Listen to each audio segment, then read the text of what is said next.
الحمدللہ رب العالمین والصلاة والسلام علی رسولہ الامین وعلی آلہ واصحابہ اجمعین، اما بعد۔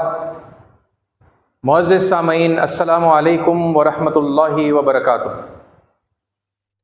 فاعوذ باللہ السمیع العلیم من الشیطان الرجیم، بسم اللہ الرحمن الرحیم۔ وَلِكُلِّ أُمَّةٍ رَسُولٌ فَإِذَا جَاءَ رَسُولُهُمْ قُضِيَ بَيْنَهُمْ بِالْقِسْطِ وَهُمْ لَا يُظْلَمُونَ۔ صدق اللہ العظیم وصدق رسولہ النبی الکریم ونحن علی ذلک من الشاہدین۔ سب سے بہترین اور خصوصی تعریف سزاوار ہے اللہ رب العالمین کے لیے، جو میرا اور آپ کا اور اس پوری کائنات کا تنہا خالق، مالک، رازق اور پروردگار ہے، اور ہزاروں لاکھوں صلاۃ و سلام ہوں اللہ کے تمام پیغمبروں پر اور اللہ کے آخری پیغمبر حضرت محمد مصطفیٰ صلی اللہ علیہ وسلم پر، جنہوں نے اللہ کا سچا پیغام اللہ کے بندوں تک پہنچایا اور اس پیغام کو آگے سبھی تک پہنچانے کا طریقہ اور سلیقہ بھی سکھایا اور اس کا حق ادا کیا۔ عزیز ساتھیو، پچھلے 2 جمعوں سے خاص طور پر اور بالعموم اس سے پہلے کے جمعوں سے بھی آپ کے سامنے کچھ اہم ترین پہلو اور کلیریفیکیشن میں رکھتا آ رہا ہوں۔ بالکل بریفلی، اختصار کے ساتھ میں اگر ان پوائنٹس کو ہم ریکیپ کریں تو میں نے آپ سے یہ کہا تھا کہ دنیا بھر میں اور بالخصوص ہمارے وطن عزیز بھارت میں مسلمانوں کو شک کی نگاہ سے دیکھا جاتا ہے، انہیں غدار کہا جاتا ہے دیش کا، اور یہ کہا جاتا ہے کہ مسلمان کسی کا وفادار نہیں ہوتا۔ یہ الزامات جو ہم پر لگتے ہیں، کیا یہ بالکل بے بنیاد الزامات ہیں یا پھر لوگوں کے پاس کوئی وجہ بھی ہے مسلمانوں پر اس طرح کے الزام لگانے کی؟ یہ کچھ بنیادی سوالات تھے جو میں نے آپ کے سامنے رکھے تھے، اور پھر میں نے آپ کے سامنے یہ بات پیش کی کہ ہمارے بعض لٹریچر کے اندر کچھ ایسی باتیں موجود ہیں جو علم والے جانتے ہیں اور مسلمانوں کی عوام ناواقف ہے۔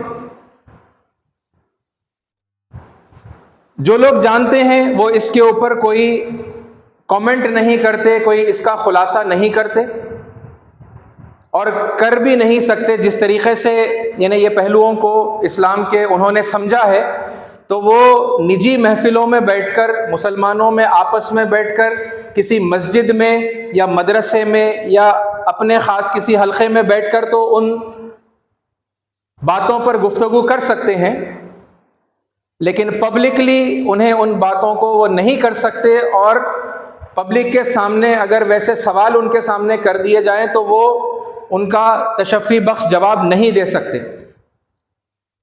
عام مسلمان اس لٹریچر سے واقف نہیں ہے، عام مسلمانوں کی میجورٹی، لیکن مزاج میں وہ چیزیں ہیں، نیگیٹو بعض چیزیں ہمارے مسلمانوں کے عام لوگوں کے مزاجوں میں ہیں۔ لیکن جب یہ الزام آتا ہے تو پھر ایسا لگتا ہے کہ بھئی ہم پر بیجا الزام لگایا گیا ہے۔ ہم نے ایسا کیا کر دیا جس کی وجہ سے اتنے خطرناک الزامات ہم پر لگائے گئے ہیں؟ بھئی ہم نے تو پھر تاریخ کی وہ تمام باتوں کو لوگ دہراتے ہیں کہ بھئی جنگ آزادی میں آپ دیکھو ہم نے بڑھ چڑھ کر حصہ لیا تھا، ٹیپو سلطان کو دیکھو، اور آپ گیٹ وے آف انڈیا کو دیکھو، وہاں پر کتنے مسلمان شہیدوں کے نام ہیں، وغیرہ وغیرہ، اپنے کنٹریبیوشنز کو وہ گنواتے ہیں، یہ یقین دلانے کے لیے کہ بھئی ہم بھی تو دیش کے وفادار ہیں، ہم کہاں دیش کے غدار ہیں، ہے نا؟ میرا عزیز ساتھیو، یہ پس منظر ہے نا۔ اور پھر اس سے آگے بڑھتے ہوئے میں نے آپ سے یہ کہا تھا کہ محمد صلی اللہ علیہ وسلم کے دو کردار ہیں، دو کردار۔ بحیثیت رسول آپ نے کچھ خصوصی ذمہ داریاں، خصوصی مشن انجام دیا، اور بحیثیت عبد، اللہ کے بندے کی حیثیت سے ایک مومن کیسا ہونا چاہیے وہ رول آپ نے ادا کیا، اور مومنانہ ذمہ داریاں کیا ہوں گی وہ آپ نے کر کے دکھائیں۔ اس کی تمیز اکثر مسلمانوں میں نہیں ہونے کی وجہ سے یہ دونوں ذمہ داریوں کو مکس اپ کر لیا گیا، اور رسول کی مخصوص ذمہ داریاں بھی عام مسلمانوں نے اپنے سر لے لی، اور اب وہ ان ذمہ داریوں کو ادا کرنے کی لگاتار کوشش کر رہے ہیں۔ اور چونکہ وہ ذمہ داریاں خصوصی طور پر ایک رسول کی ہیں، ایک عام مومن انہیں انجام دے ہی نہیں سکتا، لہٰذا ہم یہ دیکھتے آ رہے ہیں کہ ان ذمہ داریوں کو ادا کرنے کا انجام یہ ہو رہا ہے کہ وہ ہم پر بیک فائر ہو رہے ہیں، اور بہت زیادہ یعنی نقصانات مسلمانوں کو اٹھانے پڑ رہے ہیں۔ یہ ایک اور یعنی اس بیک گراؤنڈ کا خاکہ ہے جو میں نے آپ کے سامنے رکھنا تھا ایز اے ریمائنڈر، ٹھیک ہے۔ میں نے اس کے بارے میں کافی یعنی کچھ تفصیل آپ کے سامنے اس سے پہلے رکھی ہے، ٹھیک ہے۔ پچھلے پورے جمعہ کے پس منظر کو آپ اپنے سامنے رکھیں۔ پچھلا جمعہ بس یعنی وہ سیٹنگ دا سٹیج، میں نے اس کا عنوان رکھا تھا الولا والبرا، سیٹنگ دا سٹیج، یعنی کہ وہ تمہید باندھنے میں پورا ایک یعنی جمعہ جو ہے میرا نکل گیا کہ میں یہ جو باتیں کہہ رہا ہوں تو یہ اسلام پر اٹیک نہیں ہے، بلکہ اہل علم کی مس انڈرسٹینڈنگ کو میں واضح کر رہا ہوں، اس کے یعنی کریکشن کی طرف میں توجہ دلا رہا ہوں، تو اسے مطلب اسلام پر اٹیک جو ہے کوئی نہ سمجھیں۔ اور پھر میں نے یہ بھی بتایا تھا کہ اہل علم کی ہم عزت کرتے ہیں، دل سے ان کا ادب اور احترام کرتے ہیں، نیتوں کا حال اللہ جانتا ہے، ہم ان کی نیتوں پر شک نہیں کرتے، انہوں نے جو کچھ بھی سوچا سمجھا اپنے حالات میں، اپنے کانٹیکسٹ کے اندر، انہیں جو بات سمجھ میں آئی اخلاص سے نیت کے ساتھ میں انہوں نے لوگوں کے سامنے لوگوں کی بھلائی کے لیے، دنیا کی بھلائی کے لیے انہوں نے پیش کیا، ٹھیک ہے۔ لیکن اس میں اگر کوئی چیز غلط ہوگی تو ہم غلطی واضح ضرور کریں گے، ٹھیک ہے۔ ہم ان کی توہین اور تذلیل اور ان کے اوپر حکم لگانے کا کام ہرگز نہیں کریں گے، ٹھیک ہے۔ اب یہ یہاں سے یعنی بات آگے ہماری بڑھے گی کہ وہ لٹریچر میں سے، دیکھیے سارا لٹریچر خراب نہیں ہے، لٹریچر میں بعض چیزیں ایسی ہیں جن کو کریکشن کرنے کی ضرورت ہے، ٹھیک ہے۔ اب اس میں سے میں آپ کے سامنے یہ الولا والبرا کا جو سمری ہے، ٹھیک ہے، یہ میں آپ کے سامنے پیش کروں گا۔ میں چاہوں گا کہ یہ سارے پس منظر کو آپ اپنے ذہن میں رکھتے ہوئے ان باتوں کو سنیں، اور اس کے ساتھ ساتھ بالخصوص آپ ایک اور کام یہ بھی کریں کہ ایک غیر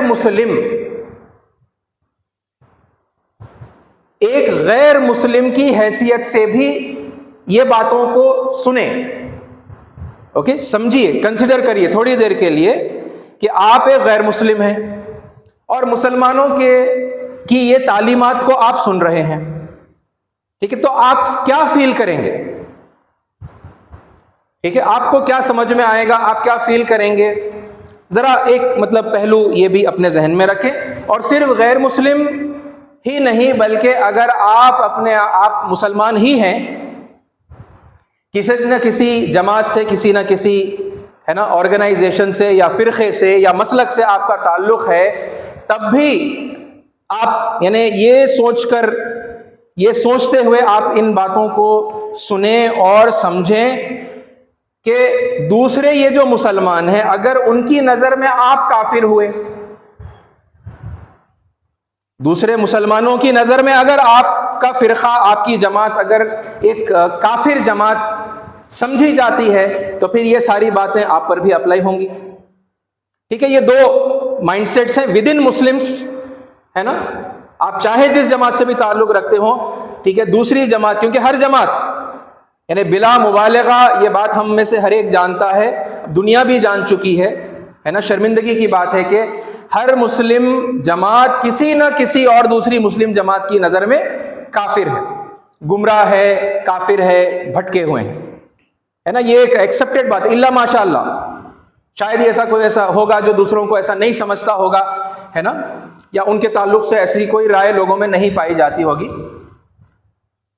تو یہ جو میں ابھی آگے پڑھنے جا رہا ہوں یہ پھر ان لوگوں پر بھی اپلائی ہوگا، ہے نا، ہر مسلم جماعت کے نزدیک دوسروں پر یہ اپلائی ہوگا جو میں پڑھنے جا رہا ہوں۔ تو آپ اپنے آپ کو ایز اے مسلم بھی کنسیڈر کریں، as a Hindu, as a Christian, ٹھیک ہے، یا یہودی، واٹ ایور، مطلب آپ دوسرے جو دھرم کے لوگ ہوتے ہیں، آپ کسی نہ کسی کوئی ایک مائنڈ سیٹ کو آپ لے لیجئے، آپ کنسیڈر کریے کہ آپ ایک ہندو ہیں اور آپ یہ مسلمانوں کی تعلیمات کو جو ہے جان رہے ہیں جو ان کے پاس پائی جاتی ہیں، تو پھر آپ کیا سوچیں گے؟ اور عزیز ساتھیو، ظاہر سی بات ہے، یعنی پھر دہرا رہا ہوں یہ بات، لیکن ضروری ہے کہ یہ کوئی مسلمانوں کو ذلیل کرنا مقصد نہیں ہے نا، مسلمانوں کی غلطیوں کو لا کر پبلک کے اندر آؤٹ کرنا مقصد نہیں ہے، بلکہ میں آپ کو یہ بتاؤں کہ یہ باتیں ہمارے ہندو بھائی اور عیسائی بھائی اور دوسرے لوگ جاننا شروع کر چکے ہیں۔ وہ ان باتوں کو جاننے کی وجہ سے، یعنی this is one of the main factors, ایک بڑا یہ جو ہے ریزن بن گیا ہے جس کی وجہ سے وہ مسلمانوں کو دیش دروہی اور یعنی کہ دھوکے باز، ہے نا، اور غیر وفادار جو ہے سمجھتے ہیں۔ یہ ساری چیزیں سمجھنے کے پیچھے یہ ہے، رائٹ؟ تو میں یہ پڑھنا شروع کر رہا ہوں، یہ سمری ہے الولا والبراء کی۔ اس میں سوالات ہیں، تو سوال کیا گیا اور پھر اس پر جواب دیا گیا۔ تو یہ سوال نمبر 1 سے میں شروع کر رہا ہوں، عقیدے الولا والبراء سے کیا مراد ہے؟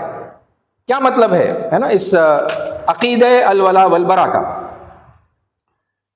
جواب سنیے، عقیدے الولا سے مراد سب سے پہلے اللہ تعالیٰ سے، اس کے بعد رسول اکرم صلی اللہ علیہ وسلم سے، اور اس کے بعد تمام اہل ایمان سے محبت کرنا ہر مسلمان پر واجب ہونا ہے۔ الولا والبراء، اوکے، دو جو الفاظ ہیں، تو الولا کی تعریف ابھی یہاں آپ کے سامنے آئی کہ اللہ تعالیٰ سے، اس کے بعد اللہ کے رسول محمد صلی اللہ علیہ وسلم سے، اور پھر اس کے بعد تمام اہل ایمان سے محبت کرنا ہر مسلمان پر واجب ہونا ہے۔ دس از دا میننگ آف الولا۔ آگے، عقیدے الولا کی ضد عقیدے البراء ہے، ایگزیکٹلی اس کا اپوزٹ، الولا کا اپوزٹ البراء ہے۔ تو اس سے کیا مراد ہے؟ عقیدے الولا کی ضد عقیدے البراء سے مراد ہر مسلمان پر اسلام دشمن کفار سے شدید نفرت اور بیزاری کا اظہار کرنا واجب ہونا ہے، اور موقع ملنے پر ان کے خلاف جہاد بریکٹ میں قتال یعنی جنگ کرنا، ان کی قوت توڑنا اور ان سے ظلم کا بدلہ لینا فرض ہونا ہے۔ یہ ہے البراء سے کیا مراد؟ یہ مراد، میں ایک بار پھر پڑھ رہا ہوں کیونکہ یہ یعنی اس کا مین ڈیفینیشن ہے۔ عقیدے الولا کی ضد عقیدے البراء سے مراد ہر مسلمان پر اسلام دشمن کفار سے شدید نفرت اور بیزاری کا اظہار کرنا۔ شدید نفرت، ایسی ویسی نفرت نہیں، شدید نفرت اور بیزاری کا اظہار کرنا واجب ہونا ہے، اور موقع ملنے پر ان کے خلاف جہاد یعنی قتال کرنا، ان کی قوت توڑنا اور ان سے ظلم کا بدلہ لینا فرض ہونا ہے۔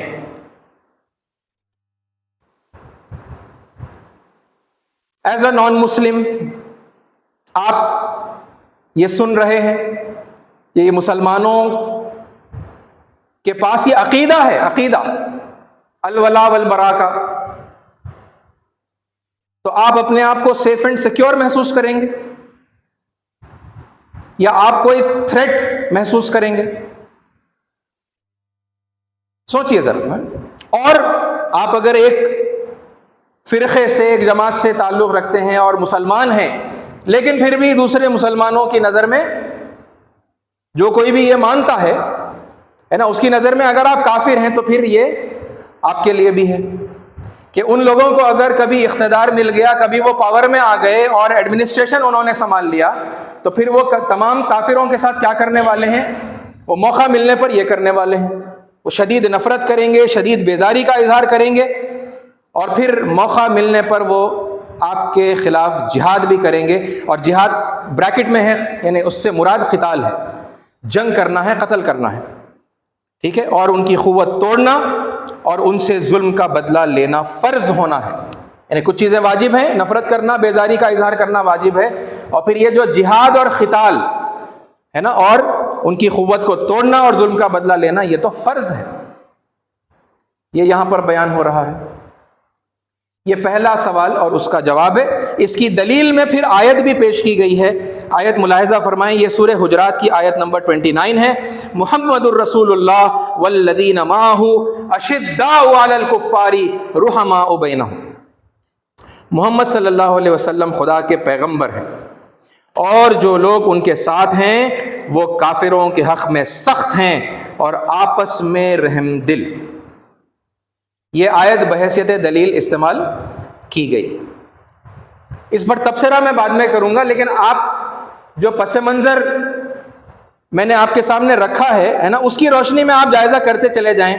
رسول محمد صلی اللہ علیہ وسلم ہیں، بحیثیت رسول، بحیثیت بندے ہے نا. یہ اصل میں کس کیٹیگری کی آیت ہے؟ آیت بھی خود بتا رہی ہے نا. بہرحال اس پر تبصرہ اور ڈسکشن ہم بعد میں کریں گے. یہ عقیدہ الولا والبراء سے کیا مراد ہے، یہ اس کا یعنی کہ جواب آپ کے سامنے میں نے رکھا. اب اس سے آگے بڑھتے ہیں. سوال نمبر 2، کیا عقیدہ الولا والبراء ضروریات دین میں شامل ہیں؟ ہے نا، دین میں انتہائی ضروری چیز ہے کیا یہ سوال ہے. جواب سنیے. قرآن مجید کی بعض صورتیں تو ساری کی ساری عقیدہ الولا والبراء پر مشتمل ہیں، یعنی کمپلیٹ چیپٹر اسی پر ڈیڈیکیٹڈ ہے، الولا والبراء کی ہی بات کر رہا ہے. مثلا سورہ التوبہ، سورہ ممتحنہ، سورہ منافقون، سورہ کافرون، سورہ لہب. جبکہ بعض صورتوں کا بیشتر مضمون، یعنی اس کا ایک بڑا حصہ، بڑا اس کا جو کانٹیکسٹ ہے، اس کی ٹاپک ہے، اس عقیدے پر مشتمل ہے. مثلا سورہ انفال، سورہ عنکبوت، سورہ فتح، سورہ محمد، سورہ مجادلہ، سورہ حشر وغیرہ. بعض اہل علم کے نزدیک عقیدہ توحید کے بعد قرآن مجید میں جس چیز پر سب سے زیادہ زور دیا گیا ہے وہ الولا والبراء ہی ہے. توحید، اللہ کا ایک ہونا اور اس کی ذات اور اس کے صفات اور اختیارات میں کسی کو شریک نہ کرنا ہے نا، یہ سب سے امپورٹنٹ کانسیپٹ ہے. اور اس کے بعد سیکنڈ نمبر پر جو موسٹ امپورٹنٹ کانسیپٹ ہے وہ الولا والبراء ہی ہے بعض اہل علم کے نزدیک. اسی طرح احادیث میں بھی اس عقیدے کی مزید وضاحت کی گئی ہے. اب احادیث بھی رکھے گئے ہیں بطور، یعنی سوروں کے نام بتا دیے گئے جو کمپلیٹلی، بعض سوریں تو کمپلیٹلی الولا والبراء کے اوپر جو ہے بات کر رہی ہیں، ان کا کمپلیٹ یعنی کہ ٹاپک ہی الولا والبراء ہے. اور کئی سورے ایسے ہیں جن کا میجر حصہ اس عقیدے پر بات کر رہا ہے. تو یہ تو سوروں کے نام آپ کے سامنے آ گئے. اور پھر اب اس کے بعد میں 2 حدیثیں جو ہیں اس حوالے سے پیش کی گئی ہیں. حضرت جریر رضی اللہ عنہ سے مروی ہے کہ قبول اسلام کے وقت میں نے بارگاہ رسالت صلی اللہ علیہ وسلم میں عرض کیا، یا رسول اللہ، یعنی وہ اسلام قبول کرنے والے تھے، اس سے پہلے انہوں نے یہ سوال پوچھا، یا رسول اللہ، کوئی شرط ہو تو وہ مجھے بتا دیجیے. اینی کنڈیشنز ہے نا، کوئی شرط ہے تو وہ مجھے بتا دیجیے. نبی کریم صلی اللہ علیہ وسلم نے فرمایا، اللہ کی عبادت کرو اور اس کے ساتھ کسی کو شریک نہ ٹھہراؤ، فرض نماز پڑھو، فرض زکوٰۃ ادا کرو، ہر مسلمان کی خیر خواہی کرو اور کافر سے بیزاری ظاہر کرو. ٹھیک ہے، سمپل ہے نا، اس کو پھر میں ریپیٹ نہیں کر رہا. یہ مسند احمد کی حدیث ہے، جلد ہشتم، حدیث نمبر 1048. ایک اور روایت سنیے. رسول اللہ صلی اللہ علیہ وسلم نے ابو ذر رضی اللہ عنہ سے فرمایا کہ ابو ذر، تم جانتے ہو ایمان کی کون سی شاخ زیادہ مضبوط ہے؟ اور حضرت ابو ذر رضی اللہ عنہ نے جواب دیا کہ اللہ کے رسول، اس کا رسول اللہ صلی اللہ علیہ وسلم سے رسول اللہ صلی اللہ علیہ وسلم ہی زیادہ جانتے ہیں. حضور صلی اللہ علیہ وسلم نے فرمایا، اللہ کی رضا و خوشنودی کے لیے آپس میں ایک دوسرے سے میل جھول رکھنا، اور اللہ کی خوشنودی کے لیے کسی سے دوستی رکھنا، اور اللہ کی رضا و خوشنودی کے لیے کسی سے بغض و نفرت رکھنا. اللہ کی خوشی کے لیے کسی سے دوستی رکھنا، اور اللہ کی خوشنودی اور رضا کے لیے کسی سے بغض اور نفرت رکھنا. ٹھیک ہے، یہ جو ہے بات رسول اللہ صلی اللہ علیہ وسلم نے فرمائی.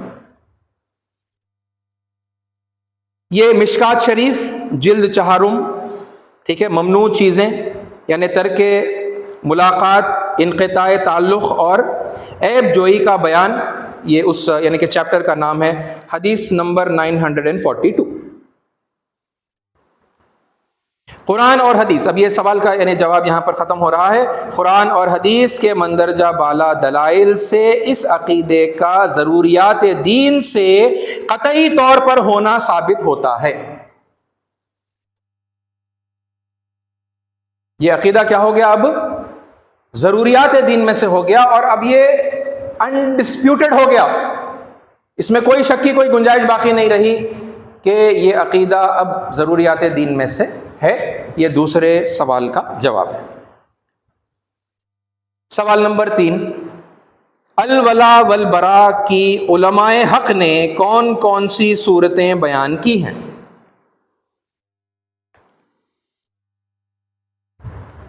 جواب سنیے.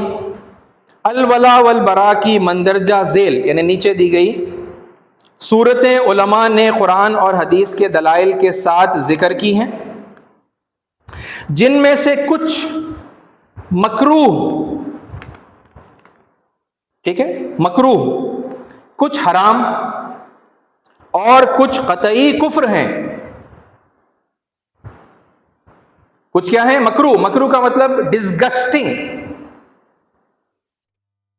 نیچے جو کچھ بھی آنے والا ہے یا تو یہ تینوں میں سے کسی ایک کیٹیگری میں وہ آئے گا، یا تو وہ ڈسگسٹنگ ہے، یا پھر وہ حرام ہے، فوربیڈن ہے، یا پھر وہ قطعی کفر ان اے ڈیفینیٹ ڈسبلیف.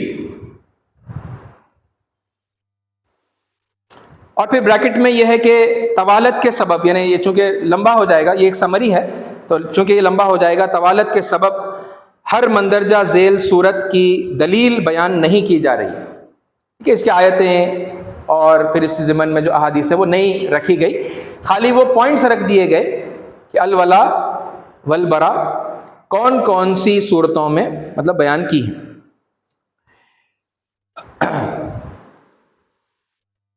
تو یہ سنیے، جواب شروع ہو رہا ہے. عام دوستی، ان کو مددگار بنانا، کامن فرینڈشپ. اب یہ کس سے ہو گیا؟ یہ ان لوگوں سے ہو گیا جو البرا کی ڈیفینیشن میں آتے ہیں.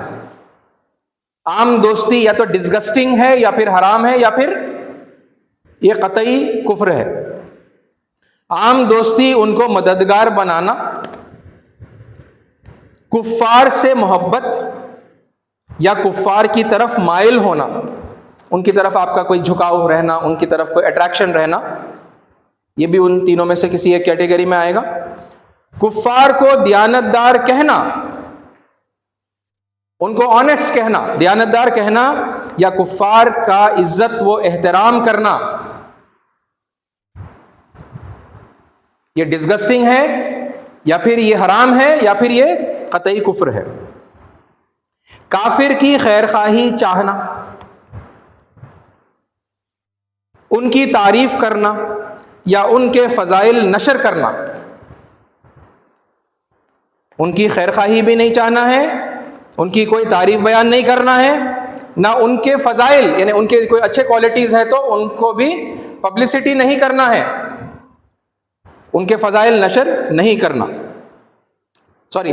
فضائل نشر کرنا، دس از مکروہ اور حرام اور کفر۔ پھر اگلی بات، کفار کے اعمال پر راضی ہونا اور ان کی مشابہت اختیار کرنا۔ پھر کفار کے سامنے سستی دکھانا یا ان سے نرمی دکھانا۔ پھر کفار کو رازدار بنانا۔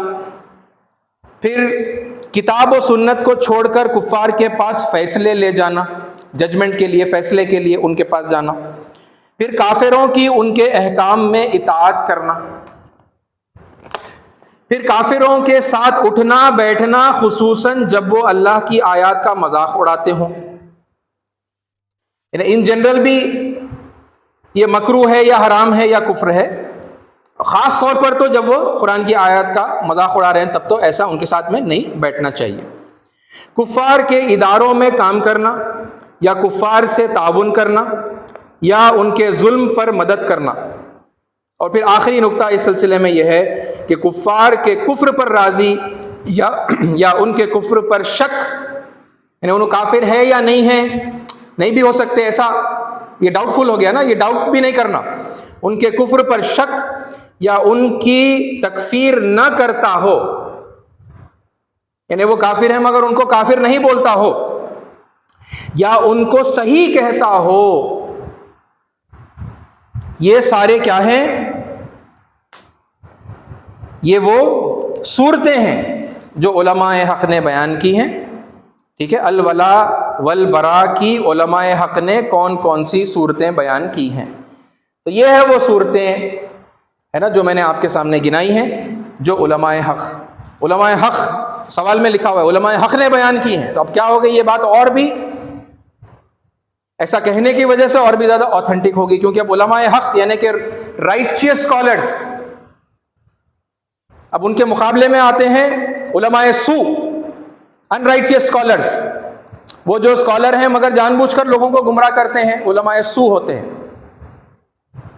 اب یہ بات کیا ہو گئی؟ یہ بات کو یعنی ان سے ہٹا کر یہ کوئی باطل علماء نہیں کہہ رہے یہ بات، بلکہ علماء حق کہہ رہے ہیں، ہے نا؟ وہ کون کون سی صورتیں بیان کر رہے ہیں؟ تو یہ وہ صورتیں ہیں جو علماء حق بیان کر رہے ہیں، ٹھیک ہے؟ اب دلائل نہیں دیے گئے، بس وہ صورتیں بیان کی گئی ہیں۔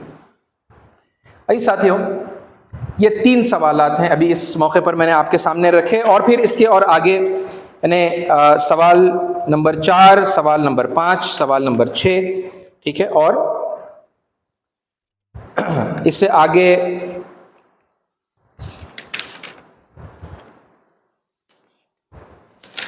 بہرحال 6 سوالات ہیں، یا پھر ممکن ہے کہ 7 سوالات ہیں، ٹھیک ہے؟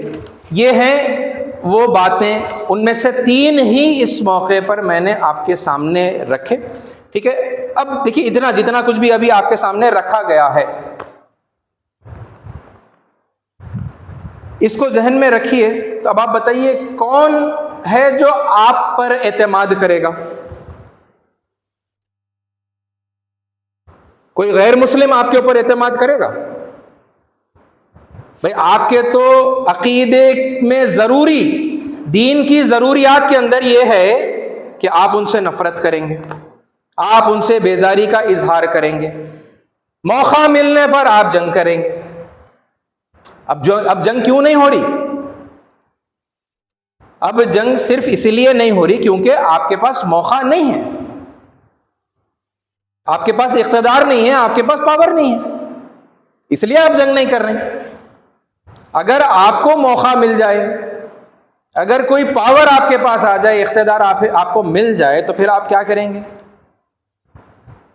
آپ لازماً اسے فرض سمجھیں گے کہ ان کافروں کے خلاف جنگ کیا جائے، ان کی طاقت توڑ دی جائے۔ اور یہ سب چیزیں آپ دیکھیں، یعنی سوسائٹی میں آپ گھوم رہے ہیں، پھر رہے ہیں، آپ کے اطراف مطلب ہندوؤں کی دکانیں ہیں، عیسائیوں کی ہیں، سکھوں کی ہیں، جہاں جہاں پر بھی آپ جیسے بھی لوگ ہیں، کہیں پر جین ہوں گے، بودھ ہوں گے، اور دوسرے لوگ ہوں گے دہریے ہوں گے، ایتھیسٹ ہوں گے، ایگنوسٹکس ہوں گے جو خدا کو نہیں مانتے.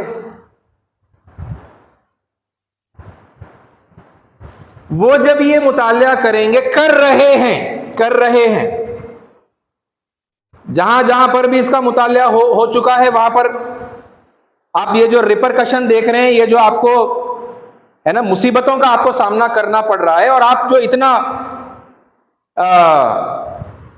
اپنی یعنی سادگی میں آپ معصوم بنے ہوئے ہیں، آپ کو پتہ ہی نہیں، آپ یہ سمجھ رہے ہیں ارے بھائی ہم نے ایسا کیا کر دیا جس کی وجہ سے یہ ہمیں دیش دروہی کہہ رہے ہیں، جسے ہمیں یہ دشمن کہہ رہے ہیں، یہ کہہ رہے ہیں کہ مسلمان کسی کا وفادار نہیں ہوتا. ارے بھائی یہ ہمارے پاس لکھا ہوا ہے نا، یہ ہمارے علماء نے لکھا، بلکہ علماء نے نہیں، علماء حق نے لکھا ہے.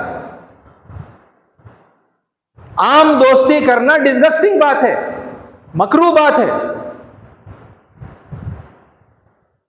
یعنی کیا کیا باتیں ہیں. اب آپ سوچئے، یہ کاروبار ہو یا آپ کا کوئی پڑوسی ہو، آپ کے محلے میں مطلب آپ کا کوئی محلے دار ہو، آپ کی کمپنی کے اندر، آپ کی فیکٹری کے اندر کام کرتے ہوں لوگ،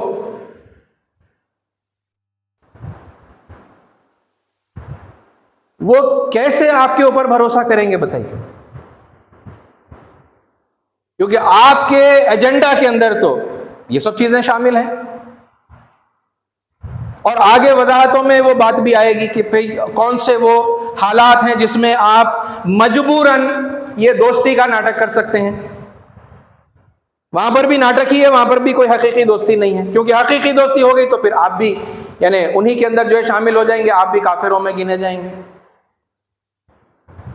اور پھر آپ نے ویسے کیا تو پھر آپ کے ساتھ بھی وہی کاروائی ہوگی صاحب جو یہاں پر لکھی ہوئی ہے، موقع ملنے پر. ظاہر سی بات ہے، موقع ملنے پر. عزیز ساتھیو، کتنی زہریلی باتیں ہیں یہ لوگ جان رہے ہیں، اور اس کی وجہ سے لوگ مسلمانوں کے تعلق سے یہ رائے قائم کر رہے ہیں کہ مسلمان کسی کا وفادار نہیں ہوتا، یہ غدار ہے، یہ دیش کے غدار ہے.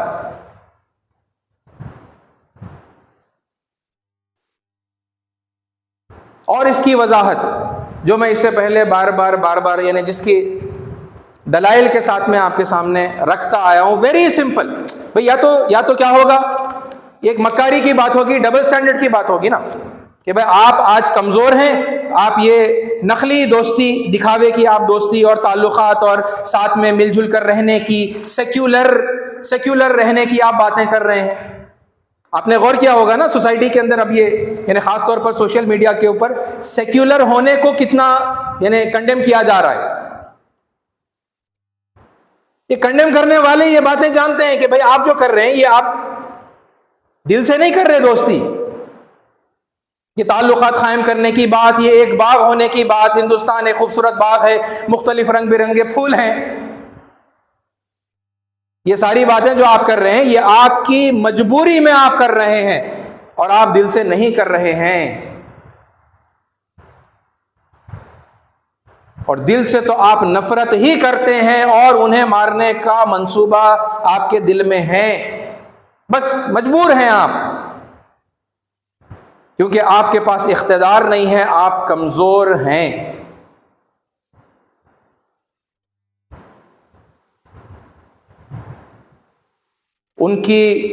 ان کا سوچنا بے بنیاد نہیں ہے. یہ باتیں وہ لوگ جانتے ہیں، یہ باتیں اور پھیلتی چلی جا رہی ہیں، ٹھیک ہے. لیکن اب افسوس کی بات یہ ہے کہ مسلمانوں کی عوام کے اندر یعنی ہماری میجورٹی کے اندر پھر مطالعہ کرنا، اپنی غلطیوں پر نظر ثانی کرنا، بھئی ایک نقصان ہوا، پھر دوسرا ہوا، پھر تیسرا ہوا، دیکھتے آ رہے ہیں صدیوں سے جو ہے لگاتار نقصان ہوتا چلا جا رہا ہے، پھر بھی وہی روش ہے. ذرا رکیں گے، ذرا کچھ دیکھیں گے، اپنے آپ کو چیک کریں گے، بھئی کہاں غلطی ہوئی، کہیں کوئی اللہ کا حکم جو ہے سمجھنے میں چوک ہو گئی، غلطی سے غلطی ہو گئی. نہیں، ہماری میجورٹی کو یہ چیزیں دیکھنی نہیں، بلکہ جو چلا آ رہا ہے آنکھ بند کر کے ہم فالو کریں. ہاں، دوسروں کو اندھ بھکت بولیں گے ہم، مگر ہمیں اپنی اندھ بھکتی کے اوپر اور اندھی تقلید کے اوپر ہمیں کوئی نظر ثانی ہمیں نہیں کرنی.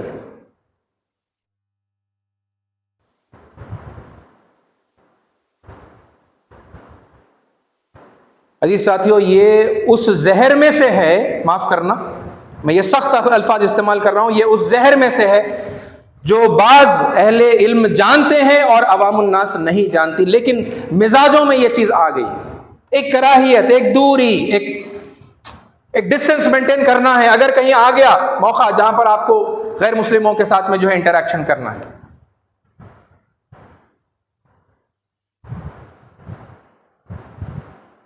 اور پھر اس کے بعد میں یعنی یہ سارے مسلمان ایسے نہیں ہیں، مگر ایک بہت بڑی تعداد ہے مسلمانوں کی جو اس مزاج کے اندر جو ہے گرفتار ہو چکی ہے۔ اس کو توڑ کر نکلنے والے جو لوگ یعنی فطری اعتبار سے، یعنی جو جن کا مزاج فطری ہوتا ہے، نیچرل ڈسپوزیشن والے جو لوگ ہیں مسلمانوں میں، وہ ان کے ذہنوں میں، ان کے دلوں میں یہ خیال آتا ہے بھئی یہ کیوں کر رہے ہیں ہم یہ نفرت، کیوں ہے یہ دشمنی، بیچارے اتنے اچھے تو لوگ ہیں جن کا انٹریکشن ہے۔ اب اچھے برے لوگ یعنی وہ تو ہر جگہ پر رہیں گے، مسلمانوں میں بھی، ہندوؤں میں بھی، عیسائیوں میں بھی، وہ نہیں بات کر رہا، مگر ایک اوور ویلمنگ میجورٹی کا ایکسپیرینس یہ ہے عام مسلمانوں کے، خاص طور پہ یعنی وہ جو لوگ جن کا انٹریکشن ہوتا ہے کاروبار میں، جاب میں، ارے بھائی اتنا اچھا دوست ہے، کسی کا بیسٹ فرینڈ ہندو ہے، کسی کی سب سے اچھی سہیلی جو ہے وہ ہندو ہے، عیسائی لڑکی ہے، ان کے دل میں آتا ہے کہ بھائی میں کیوں اس سے نفرت کروں، کیوں اس سے دشمنی، کیوں یہ مطلب دوریاں، مطلب اتنے اچھے لوگ ہیں ہمارے، اچھے اور برے میں ہے نا، ہر وقت ہمارے ساتھ میں کھڑے ہوئے ہیں، ان کی ہمدردی ہمارے ساتھ ہے، ہماری ہمدردی ان کے ساتھ میں ہے۔ یہ کیسا عجیب و غریب تقاضا ہے دین کا کہ ان سے دوستی نہیں کرنا، دل سے دوستی نہیں کرنا، ان کی تعریف نہیں کرنا، ان کی اچھائیاں بیان نہیں کرنا۔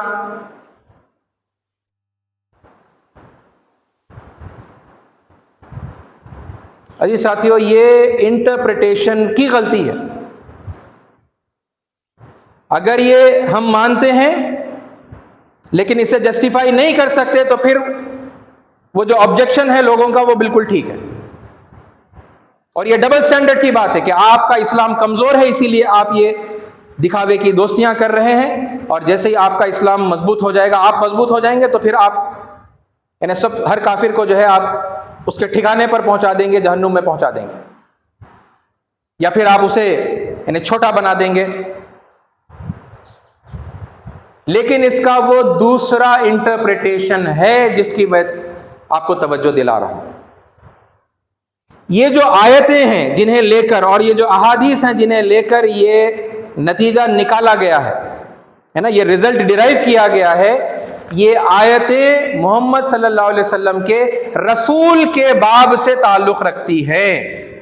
بحیثیت رسول ان کی یہ ذمہ داری تھی کہ لوگوں کے سامنے دین کو پیش کریں، اور چونکہ وہ اللہ کے رسول کی حیثیت سے دنیا میں ہیں اور رسول کی موجودگی میں خدا کی عدالت زمین پر قائم ہوتی ہے، اور ایمان لانے والوں کو ان کا اجر اور انکار کرنے والوں کو، کفر کرنے والوں کو ان کی سزا رسول کی موجودگی میں دی جاتی ہے، تو پھر یہ سارے کا سارا اس کانٹیکسٹ کے اندر آ کر 100% صحیح بیٹھتا ہے۔ اس وقت ایسا ہی کیا جانا چاہیے تھا، صرف رسول اللہ صلی اللہ علیہ وسلم نے ہی نہیں بلکہ آپ سے پہلے جتنے پیغمبر تھے ہے نا، ان کے دور میں بھی ایسا ہی ہوا، اللہ نے فیصلہ کر دیا، زمین پر ہوا ان کا فیصلہ۔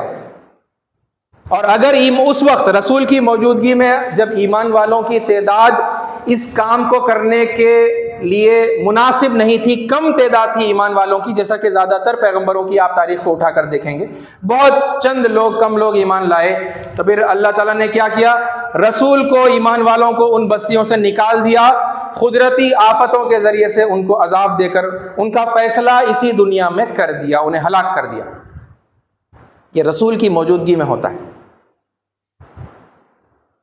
رسول کے چلے جانے کے بعد میں ایمان کا فیصلہ، دینی معاملات کے اندر فیصلہ، کہ نمازوں کا احتساب لے رہے ہیں یا پھر ایمان کا، یہاں پر تو مطلب مین جو بات ہے ایمان کا جائزہ لینا، اور کسی کے دل میں گھس کر جھانک کر دیکھنا اور بتانا کہ ارے یہ تو منافق ہے، ارے یہ تو کافر ہے، ارے یہ تو مرتد ہو گیا، یہ معاملہ رسول کی غیر موجودگی میں باقی ہی نہیں رہتا۔